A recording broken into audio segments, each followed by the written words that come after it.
Hello, my name is Bill Edmonds, and today I'd like to talk about something that lives inside all of us, something persistent, and for some of us, devastating. It's a voice, or sometimes it's a whole chorus of voices, not the voice that kept you alive downrange, not the one that snapped to attention when something didn't feel right. That voice served a purpose. I'm talking about the one that comes after, when things go quiet, when you're back home, but something inside you didn't come back home with you. It's that voice, or many voices, that say, you should have done more, you failed, you're not enough. And eventually, like in my case, the voice would scream, you're the reason they're dead. That voice doesn't just judge what you did, it goes after who you are. And over time, it convinced me that who I was deep down was bad, unworthy, dirty. That I was someone other people could see through. Like somehow they could sense that I was stained somehow. And for over a decade, I lived with that voice in my head. Often it yelled, sometimes it didn't. But it never stopped. It made me want to disappear, to slide into the floor, so no one would have to see the thing that I'd become. Now that voice got sharper, more venomous, especially after my deployment to Mosul in 2005. That year I was assigned to live inside of a basement prison run by an Iraqi intelligence officer. My job was to advise an Iraqi interrogator. He was hardened. He'd been doing this for decades, and my role was to keep things from going too far, but also to help. I believed in what we were doing, and I wanted to do good, to make a difference. And then Aaliyah's name entered my story. Aaliyah was 12 years old. She'd been kidnapped. And there was a man, a prisoner, who we believed might know where she was. The Iraqi interrogator wanted to go to the extremes to get that information. And I stepped in. I said no.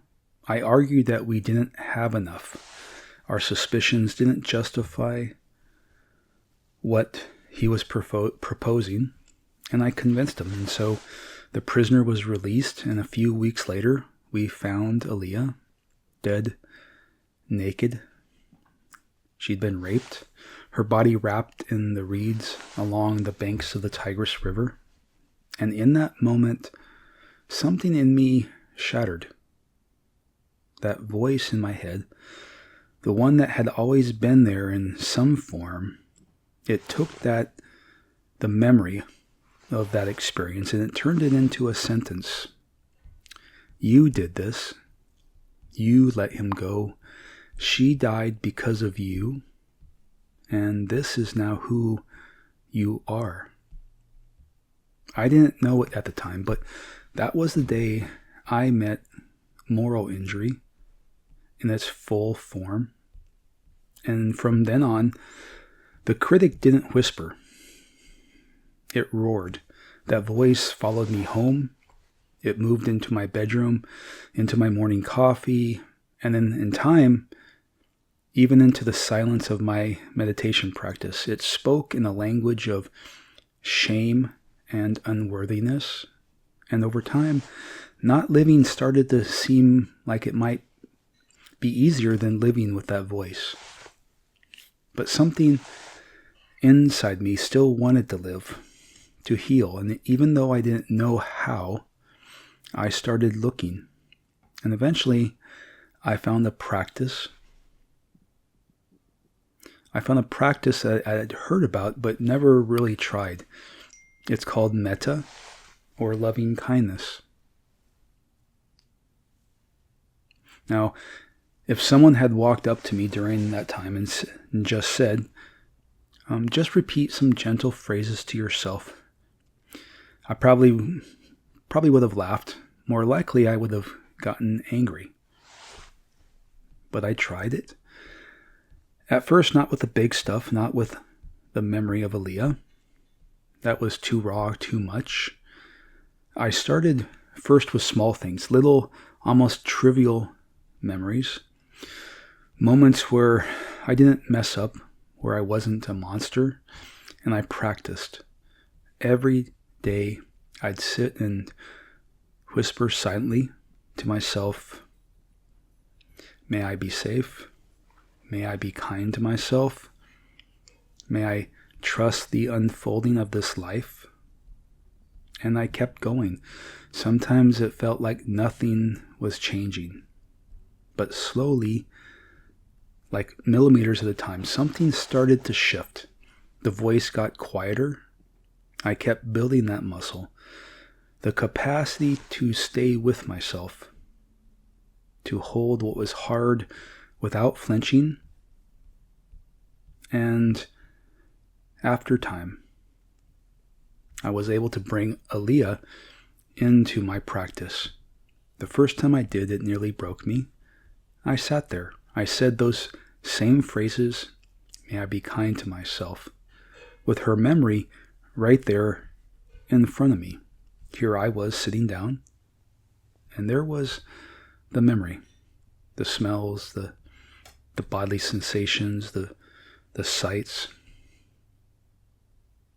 And something in time softened. It didn't absolve me. It didn't erase the grief.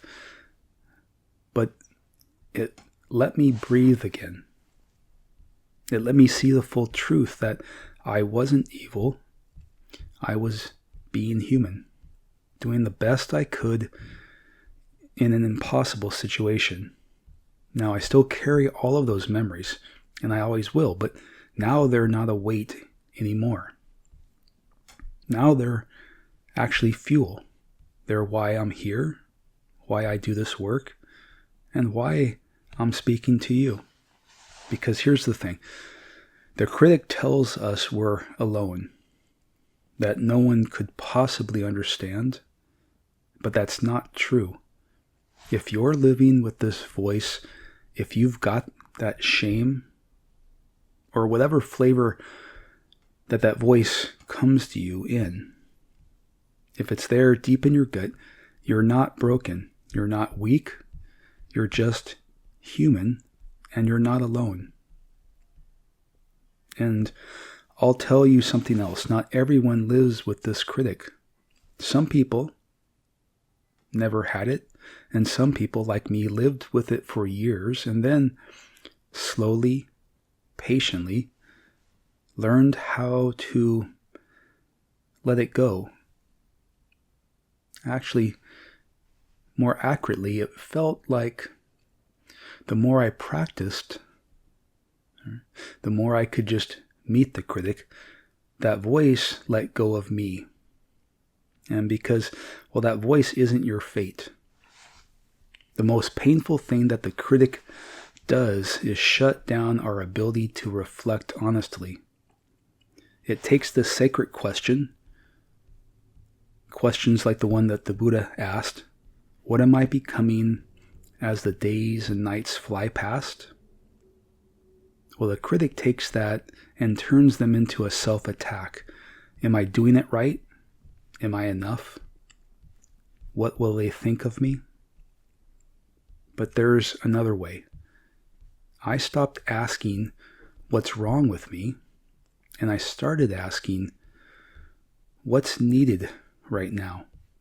I let go of am I doing it right, and started asking how am I?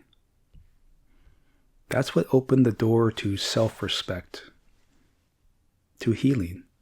And look, I know that even spiritual language can feed the critic if we're not careful.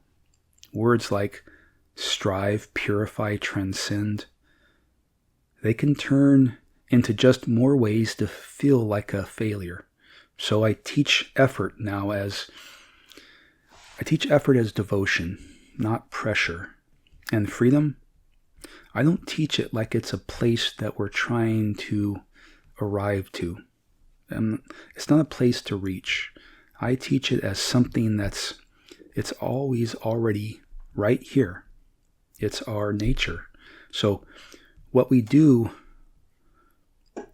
we do when that voice shows up? We don't fight it. We don't try to fix it. We actually turn toward it and we meet it. Just like you would meet a wounded teammate with presence and with actual genuine care. That's what metta is. It's not about pretending. It's about creating the conditions for healing to unfold. And yeah, honestly, it's awkward at first, but trust me, it works. Because here's what science knows. The brain doesn't always distinguish between real and imagined care. So when we imagine being kind to ourselves, even if it feels fake, the body responds. The nervous system softens.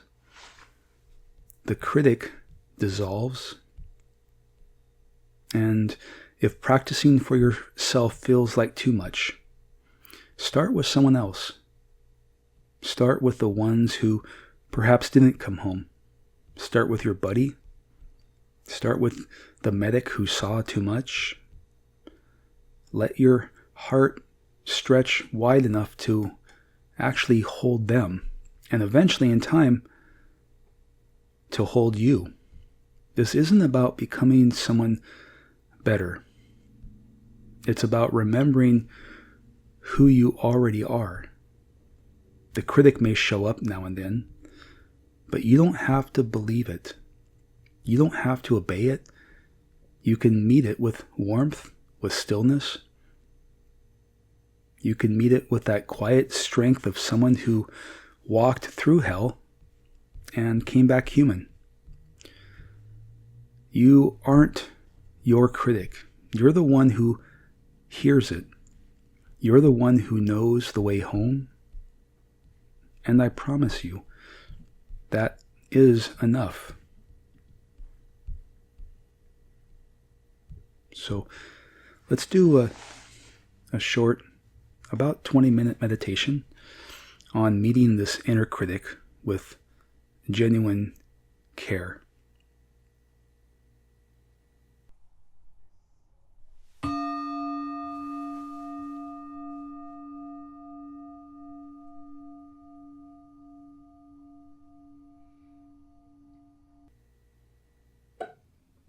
Find a posture that feels both upright and at ease.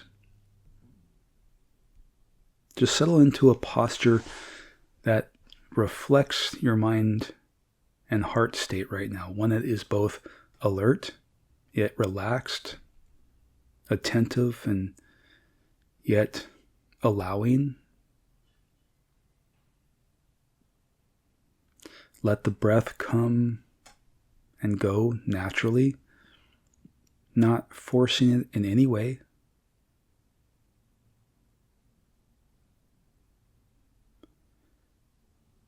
Begin to shift attention inward. Feel the support beneath you.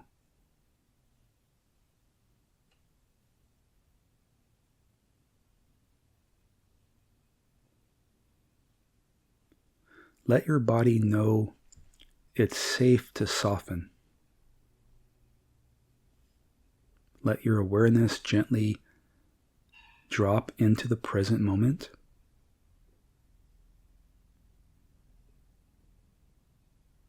Now, I invite you to bring your attention to the felt sense of being here, this body, this breath, this moment.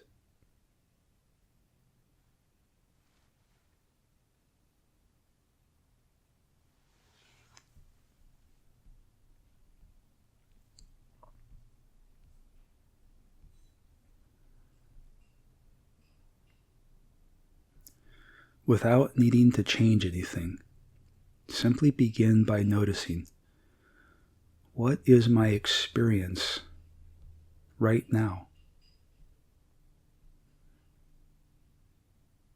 Turn toward your inner landscape.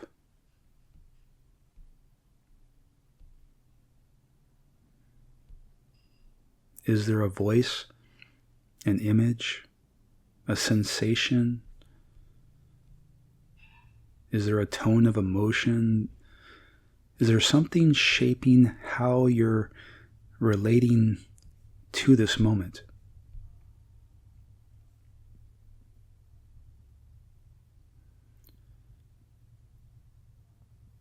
Be curious.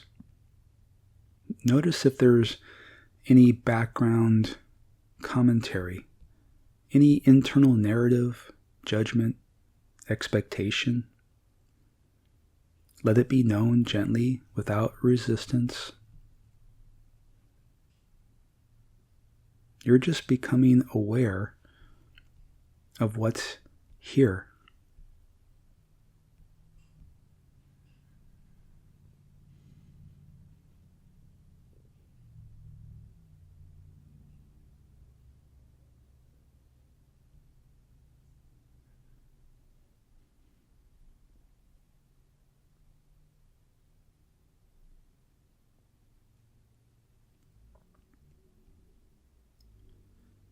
Now, with curiosity, with care, invite awareness to explore. Is there a critical voice present? Is there a voice or a chorus of voices that says, you're not doing this right, or you should be better than this? Is there a voice that in some way is saying, you should be different than you are? Notice if there's a pressure to feel something different, or to be someone different.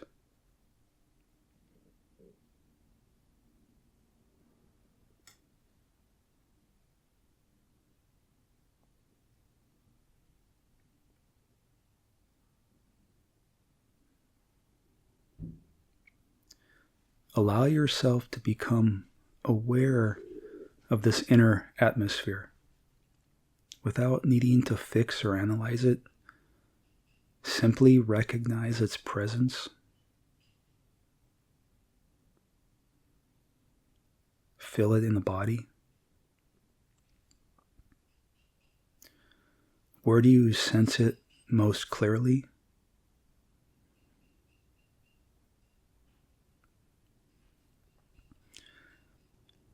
Is it tightness, heat,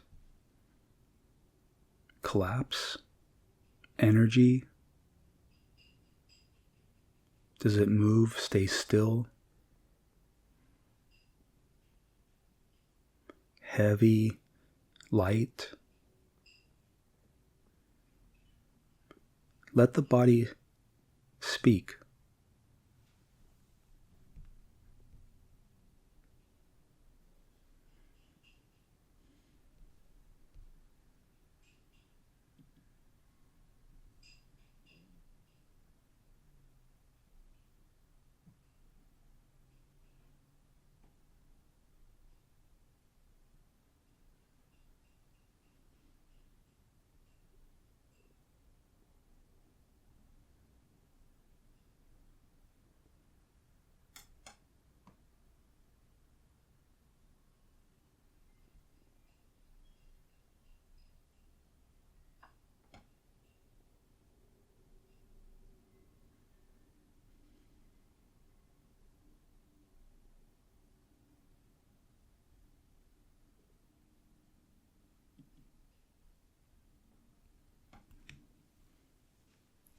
Now, imagine creating a little more space around this experience, not pushing it away, not getting rid of it, just giving it more room. Like loosening a fist.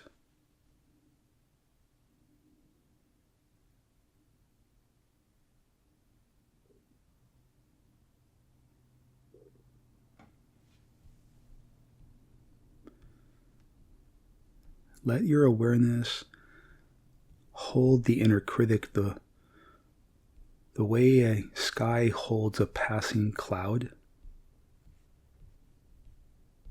You're the space, vast, present, compassionate.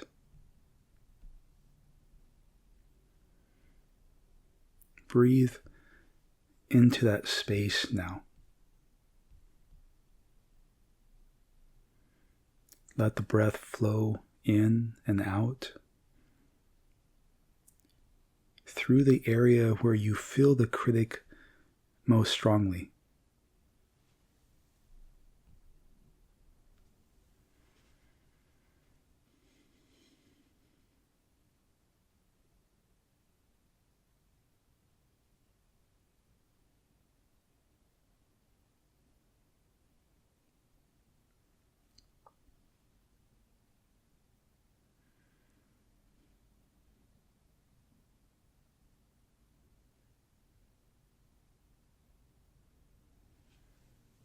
Now ask gently, inwardly, what does this part of me believe?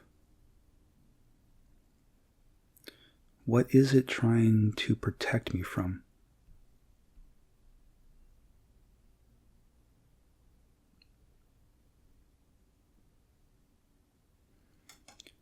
You don't need an answer. Just fill into the question.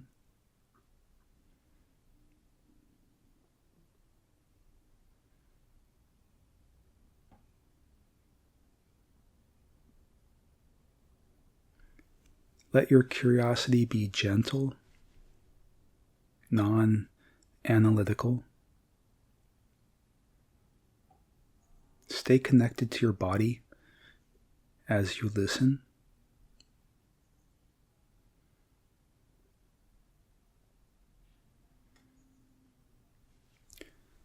Let the breath ground you.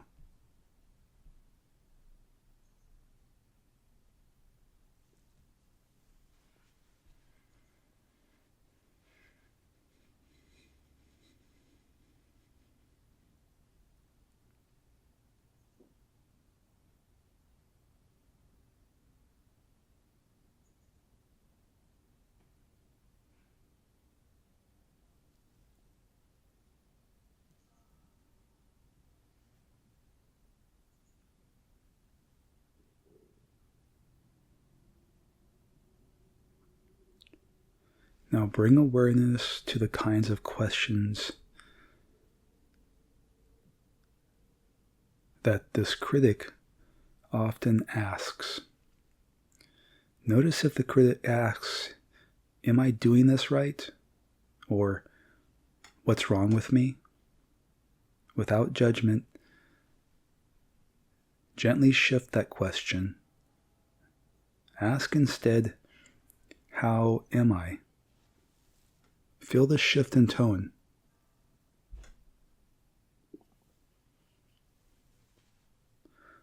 What's helpful right now? Let that question land in your body. Let that question guide your awareness.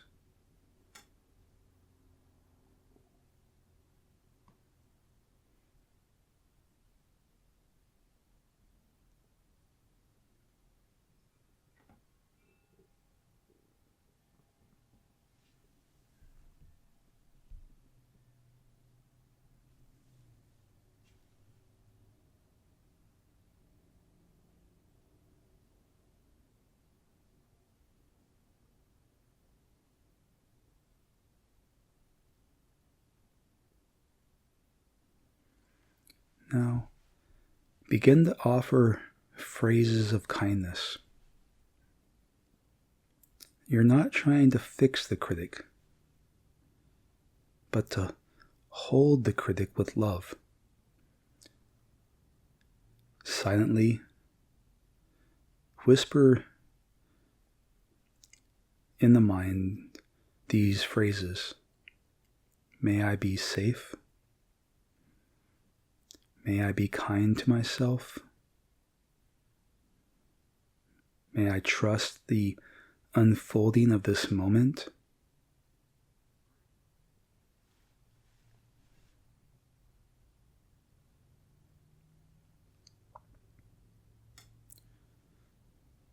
Let the phrases be like a gentle rain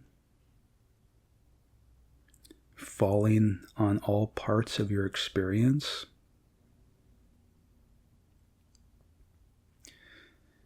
You don't need to feel anything special.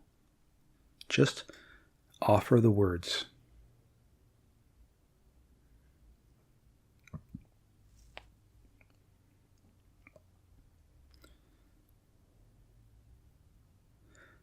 And just be curious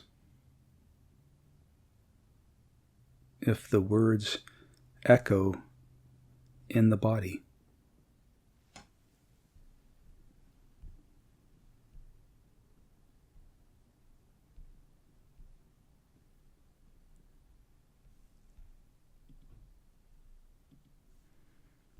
Now, expand the field of loving kindness. Bring to mind someone else who struggles with their inner critic. Someone you know, perhaps even a part of the world. And silently offer, may you be safe. May you be kind to yourself. May you trust your unfolding.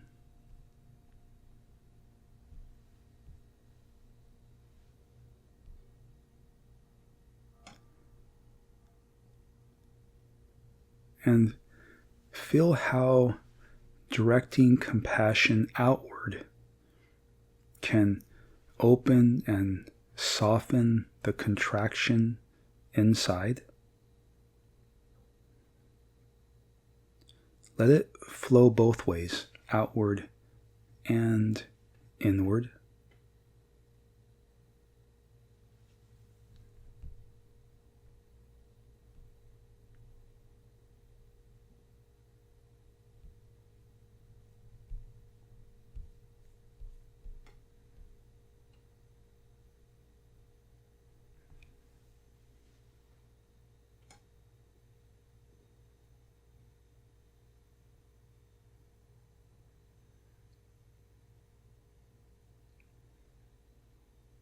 Now, imagine that this practice isn't just for you. You're practicing on behalf of all beings who suffer with the same mind structure.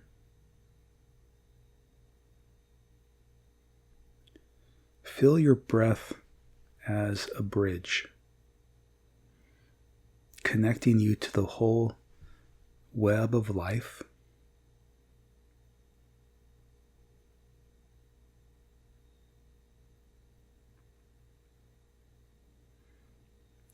With each inhale,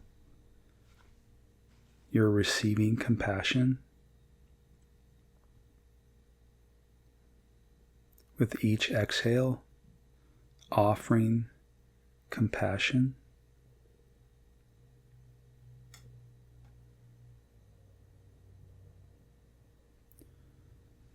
Let your intention expand. Feel the spaciousness that comes when the self is no longer the center.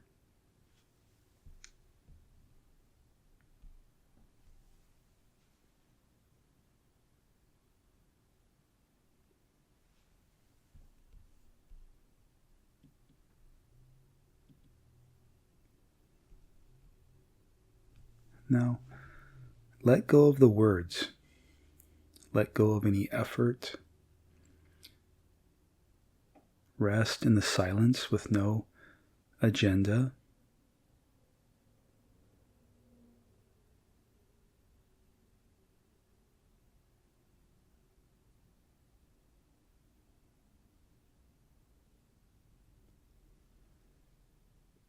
Feel the space you've created. Feel what it's like to simply be. Held, whole, free to be exactly as you are.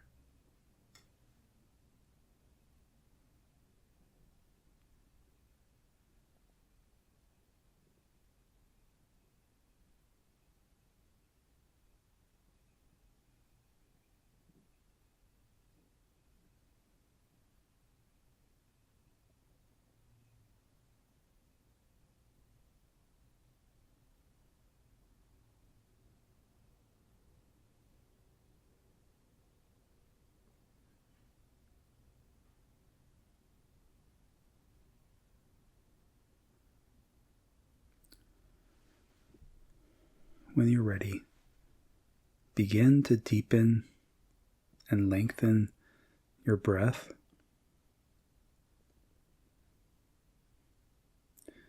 Wiggle your fingers and toes.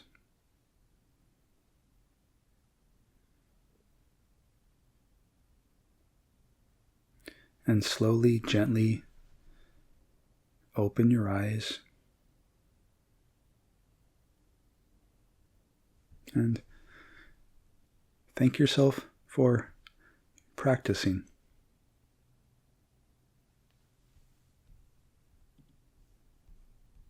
Have a beautiful day.